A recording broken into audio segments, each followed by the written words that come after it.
Montreal on Main Street. I told them I wanted to close both of my accounts. Tonight, the Bank of Montreal responds to the arrest of a Heiltsuk Nation man and his 12-year-old granddaughter. There are 314 families who are registered Red Cross evacuees who have no home to go to. Lake St. Martin First Nation prepares to take Canada to court as 2011 flood benefits come to an end. I just here to see how they live in the air, get to know their culture, and have a bit of fun on the ice hockey. And the Boomerangs from Australia face off against the Calling Lake Tomahawks. Good evening, I'm Dennis Ward. Welcome to APTN National News. Last week, we told you about a British Columbia man and his 12-year-old granddaughter being handcuffed outside of a Bank of Montreal in Vancouver. There was outrage over their treatment, and that outrage continues to grow. APTN's Tina House has the story. Maxwell Johnson Sr. simply wanted to open up his 12-year-old granddaughter her first bank account at this BMO branch in downtown Vancouver. Something that should have been an exciting time for her. But quickly, it turned into a nightmare. They were accused of fraud, and police were called.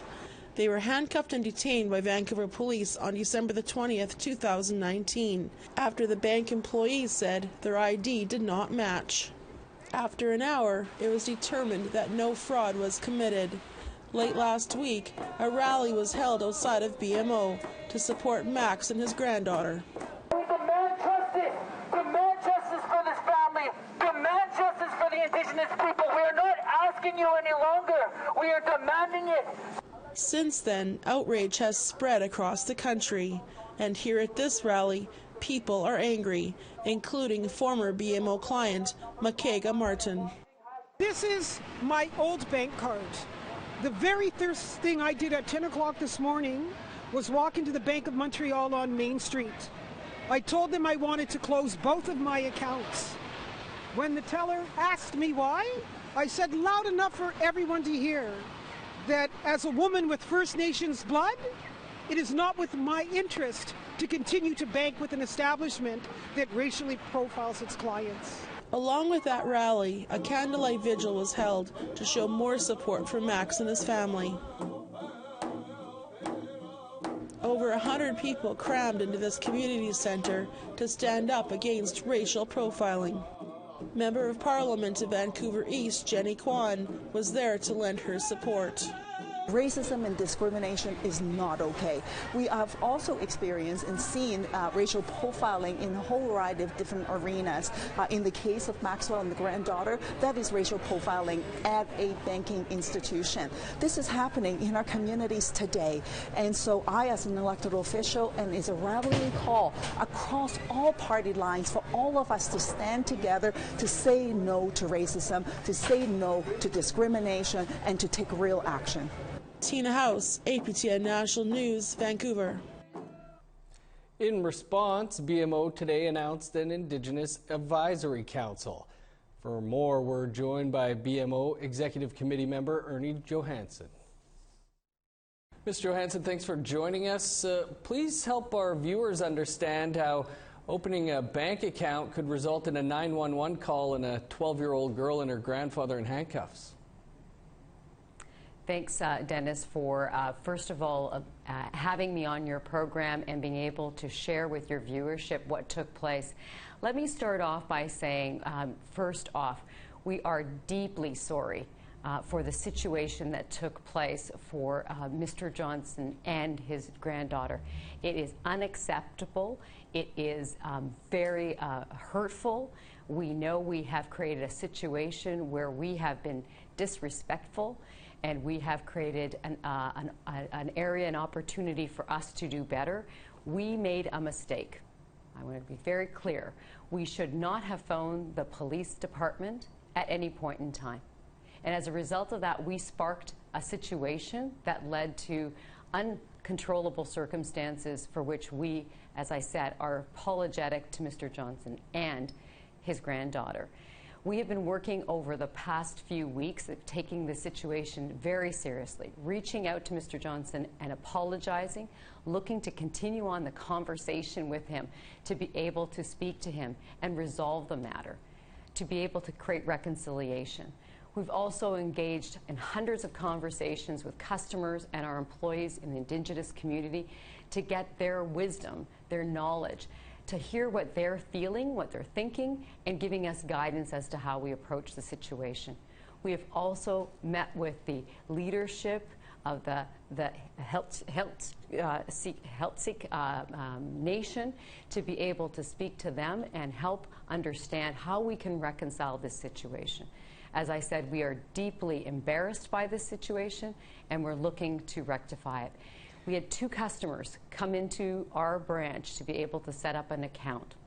And as a result of what we triggered, by calling the police, we've set up a situation which we are apologetic for, and we want to make full restoration in this matter. So can you elaborate, though, on the alleged fraud that was apparently taking place that led to the 911 call? Yes, so every opportunity we have when we open an account, our standard practice is to get ID, photo ID, to be able to verify the individuals and set up the account. That's our normal process. In our process of doing that, we validate identification. And in that, we found that there were some serious issues and concerns with the validation, the identification.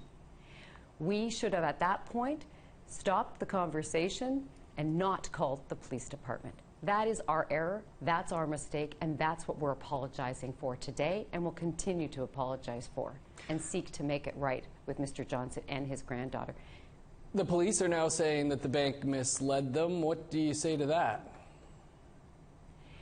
We are concerned right now on what we do going forward. And so our intent is to apologize, to make restitution, and to be able to make sure this never happens again. As part of that, we've been setting up and accelerating our program around getting advice and guidance. And you've probably read in our press release that we have set up an Indigenous council for us to get advice so that we can ensure it doesn't happen again, but also more importantly that we can accelerate our journey on the truth and reconciliation work that needs to happen on 92, which is really focused on making sure we have a better cultural understanding of our Indigenous communities, that we're embracing education and training, and that we're ensuring that we're accelerating the journey for healing and restoration. That's our focus, and we have 8 great leaders in the Indigenous community that are joining us right now that are going to give us guidance, have started giving guidance to us even as the other day, to be able to ensure that we are doing the work of healing and restoration and accelerating the journey that we want to be on as a community. So, I mean, you're admitting this was wrong. Why has it taken nearly a month for somebody at the institution to speak about it? We have taken this matter extremely serious, and we started off with our priority to be able to apologize first to Mr. Johnson and his granddaughter. There is no question what they experienced was serious. It was harmful. It was devastating. We are embarrassed about it. We know that we need to do better. And as a result of that, we had our conversations with the Indigenous community. We sought to speak to them first, seek guidance and wisdom, understand what needed to be done, to be able to meet with our teams and really understand the facts of the matter so that we are effective in addressing the situation, and also to be able to set up our guidance going forward with this council. And we are focused on saying, how do we progress together? And we look forward to doing that with our Indigenous Council advisors. So you've spoken directly with Mr. Johnson and have apologized personally to him? Yes. Shortly thereafter, after the event, when we were made aware of what transpired, we reached out and communicated and apologized directly. We want to continue to apologize. We want to continue to meet. We want to continue to have a conversation about what is possible for restoration. You know, if I step back, this is a situation for us as a team that we're embarrassed about. We want to make this right. We don't want this to ever happen again. We were the spark of something that affected 2 wonderful human beings, and we want to make that right. The Indigenous Advisory Council and the sharing circles haven't exactly been met with applause online. People are cutting up their BMO bank cards. Are there any other measures the bank is planning to take? As I said, we are going to do our very best through this time frame to continue to reach out for restoration. We're going to continue to focus on getting this right, to be able to accelerate a journey to ensure that more customers understand how more of our customers are able to work with us in helping us create a better place, to be able to focus clearly on the path forward. And I keep coming back to what we want to do on the truth and reconciliation. We want to focus in on accelerating the journey of what a corporation can do around Indigenous cultural understanding. We want to ensure we are an employer of Indigenous community. We are have a clear history of doing that. For over 30 years, we've been focused on building our communities by supporting investment in Indigenous communities, by being able to provide community giving. We continue to be focused in that space, and we are genuinely looking to accelerate that as we go forward, not just for the banking industry, but for corporate Canada as a whole. Was there any action taken against the employee who made the 911 call? As I said, this was a mistake that we are all at BMO taking full accountability for. We recognize that all of us could do better, and we want to ensure that this never happens again. Ms. Johansson, we'll have to leave it there. Appreciate you taking some time for us here today. Thank you very much. Appreciate it. To Ottawa now, where in a surprising snap decision, the Supreme Court of Canada dismissed an application from British Columbia that could have killed the Trans Mountain Pipeline expansion. Jamie Pashigumscum has the latest. This is a provincial environmental law. It's a law general application. BC lawyers have cited environmental laws in arguing the province has a right to regulate the transportation of oil through British Columbia. But lawyers for the federal government maintain Canada has the jurisdiction over the pipeline because it crosses provincial borders. Meanwhile, a number of First Nations intervened to express concern about their own jurisdiction being impacted.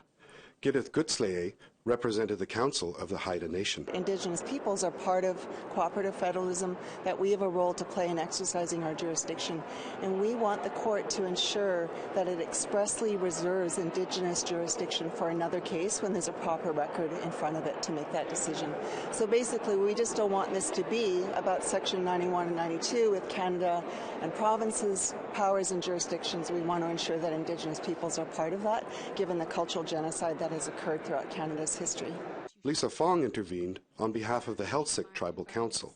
She says the Heiltsuk assert their Indigenous jurisdiction and are a government of their own within the Canadian Constitution. We have something to say about the importance of environmental protection, and they need to hear what we've got to say, and the courts need to deal with Indigenous concerns about environmental protection, as environmental protection is interconnected with their existence and exactly who they are. We cannot have reconciliation without protection of the environment. At the end of the trial, the judges left the courtroom for a short deliberation, then returned about 30 minutes later with their decision, a unanimous dismissal of the appeal. Indigenous parties in this case were disappointed that Indigenous law and jurisdiction were not considered. Jamie Pashigumscum, APTN National News, Ottawa. Nearly a decade after being flooded out of their homes, a Manitoba First Nation is being told they're losing their living benefits. That story and more still to come. Hello, I'm Todd Lamarand, and here's what we'll have for you on Nation to Nation. National Chief Perry Bellegarde is in our Ottawa studio. We'll talk to him about the showdown between Wet'suwet'en hereditary chiefs and the RCMP, as well as when will child welfare reform receive adequate funding from the feds. We'll also have APTN reporter Kathleen Martins as a guest. She'll give her thoughts on the situation in Wet'suwet'en territory, having been a close observer of developments for the past year. That's coming up immediately after the national news. Here's a look at your Friday forecast starting on the East Coast. -2 with flurries for St. John's, sunny and 14 below for Fredericton. -20 under sunny skies for Happy Valley, Goose Bay, 18 below for Cartwright. 12 below in Montreal with sunny skies. Minus 23 in Chibougamau.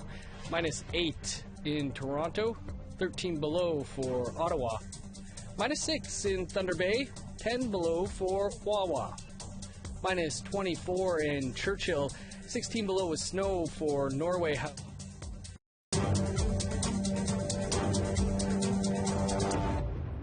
Welcome back. The First Nations Leadership Council in British Columbia is concerned tensions may erupt between the RCMP and Wet'suwet'en peoples. Council fears the RCMP actions now are similar to when they raided the Unistoten camp last year. They're gathering personnel, equipment, and implementing isolation protocols.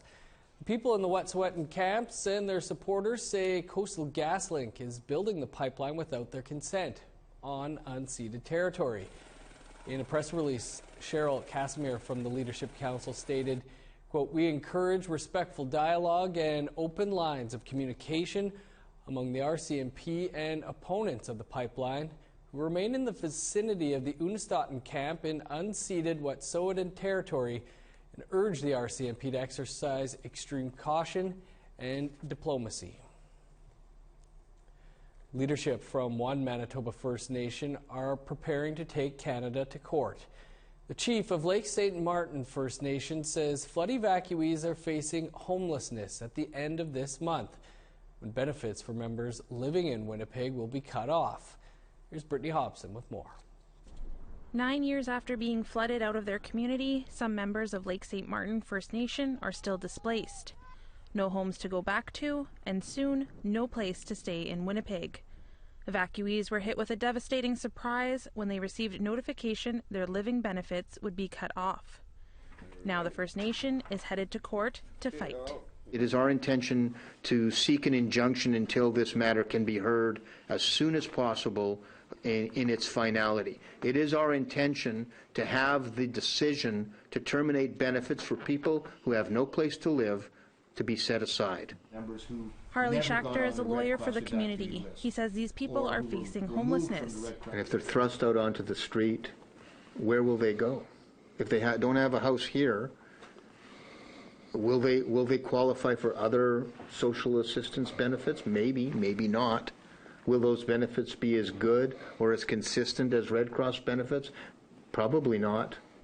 In 2011, more than 1,200 people were sent to live in Winnipeg after the province flooded the community to divert water from the city. 6 years later, members finally started to return home. But to date, there are still 992 who haven't. Chief Adrian Sinclair says there's not enough homes. I'm one of those people that I'm going to be left without a house because my intention was to give everybody a house before I get one, so I just want to make that clear as well. New housing will be completed by March. However, there will still be hundreds of families stranded. That there are 314 families who are registered Red Cross evacuees who have no home to go to. There are no places on the reserve to put them. There are no empty houses. There are no empty bedrooms. There is no place to go. Benefits are expected to be cut off at the end of the month. The community is asking Ottawa to come to the table to reevaluate the agreement. We are looking, and my clients are looking forward to a form of dialogue leading to true reconciliation. In a statement, a spokesperson for Indigenous Services Canada wrote, "At the time of flooding, the First Nation had approximately 180 housing units. By March 31st, 2020, the community will have 350 housing units. The current number of units should address the growth of the population since 2011. Lake St. Martin First Nation has initiated a legal action on this matter, which remains before the courts. For this reason, it would be inappropriate to comment further at this time." Brittany Hobson, APTN National News, Winnipeg. Time for another quick break, but here's a look at what's coming up next. I'm Chris Stewart. The Calling Lake Tomahawks welcomed Australia's Connor Boomerangs to a co-ed hockey game. This story coming up on APTN National News. Here's the rest of your Friday weather forecast, picking back up in northern Alberta. 30 below with snow for high level, Fort Chipewyan and Fort McMurray. Minus 22 with flurries for Medicine Hat and Lethbridge. On the west coast, plus 3 with the rain-snow mix in Vancouver and Campbell River. Minus 25 for Fort Nelson, 4 below with snow in Prince Rupert. Minus 44 in Dawson, 43 below for Mayo. Minus 23 in Norman Wells, 34 below and snow for Fort Simpson. 14 below for Inuvik, minus 27 in Colville Lake. Minus 24 for Chesterfield, Whale Cove and Arviette. Minus 30 in Arctic Bay, minus 18 in Cape Dorset.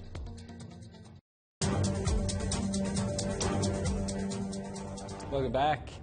When you think about hockey, you might not immediately think about Australia. But Australia's first Indigenous hockey team is in Alberta for a culture exchange and to play some hockey. APTN's Chris Stewart took in the game. The co-ed Karna Boomerangs are lacing up their skates. The team of teenagers and young 20-somethings are in Calling Lake to take on the Calling Lake Tomahawks. The team flew halfway around the world to experience some of Alberta's Indigenous communities. We're just here for our culture exchange with the First Nations of Canada, and just here to see how they live and get to know their culture and have a bit of fun on the ice hockey. Here now for almost a week, the youth say while the minus 40 temperatures take some getting used to, some have never even seen snow before. They have found the two cultures are similar. It's been amazing so far. Just the cold's getting us the better of us so far, but it's good to come over here to experience new weather and just new surroundings and that, and just to see the First Nation people, just to see their cultures just as similar to ours. Tomahawk player J.D. Anderson agrees. Oh yeah, there's a lot of similarities. We're very, peaceful people, I guess, all of us. We like to unite with each other.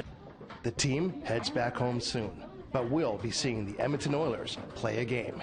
They are hoping to meet Saskatchewan's Ethan Bear. Hopefully, it'll be big opportunity for all of these young kids, and especially for me, just to meet a real-life NHL player, in his prime, or just getting to his prime. The crowd was loud and cheered both teams.